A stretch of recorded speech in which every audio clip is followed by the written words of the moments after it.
The apocrisiarius or apocrisiary was the legate from the Pope to the Patriarch of Constantinople, circa 452 to 743, equivalent to the modern nunciature. The term apocrisiarius comes from the Greek word apokrisis, response. The Latin language name for the office would have been responsulus, from the word responsum.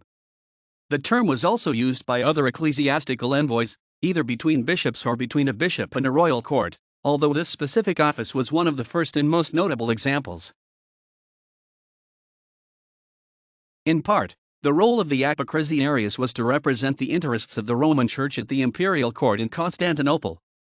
Relations between the Pope and the Byzantine Empire were also managed at the court of the Exarchate of Ravenna, where the Pope had another permanent apocrisiarius, and between the Archbishop of Ravenna and the papacy. The latter had a special role as responsulus at the papal court during the papacy of Gregory I.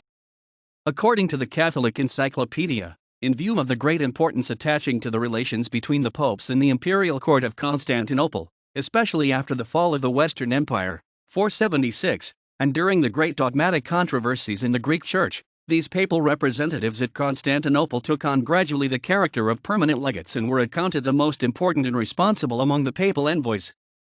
Most were former members of the diaconate, as they were the most educated and potentially skilled in diplomatic negotiations.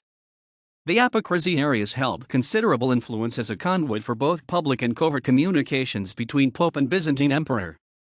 During the Byzantine papacy, 7 apocrisiarii went on to be selected as Pope. According to one commentator, to be sent as apocrisiarius to Constantinople was to graduate for the papacy.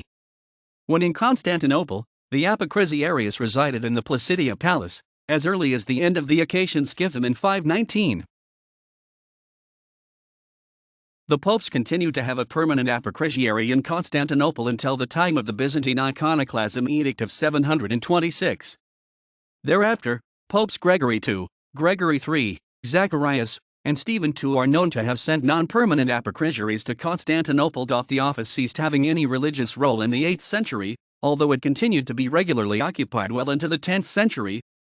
Circa 900, the office began being referred to as syncellus. A permanent envoy may have been re-established after the reconciliation of 886. A syncellus, unlike an apocrisiarius, was a representative to the emperor, not the patriarch.